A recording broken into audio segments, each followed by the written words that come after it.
میشه بگی دیشب کجا بودی؟ تلفنت هم که خاموشه. خاموش نبودم جواب نمیدادی. کمه. من مطمئنم که تو با دختر بودی. کمه. من میدونم تو با دختر بودی. من بهت شک دارم. این کمه.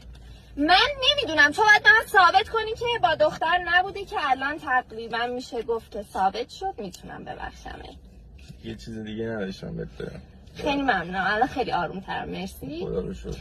راستی مهران من میخوام توی ویدیوهای کامبیز شیخی شرکت کنم. کامبیز شیخی؟ بله. کیه؟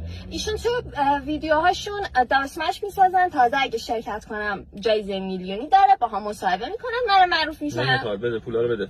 یعنی چی؟ تو دیشب کجا بودی؟ دیشب کجا بودی؟ ثابت کن مهم که با دختر نبودی. فقط تو پولا رو بگی دیگه حرف نزن. پیاده شو اصلا رو مخم. چقدر تو 24 سالگی شوگردی یکی نبودم که شدم. خدافظ. وای چالش کامبیز شیخی. برو شرکت کن بابا. جایزه میلیون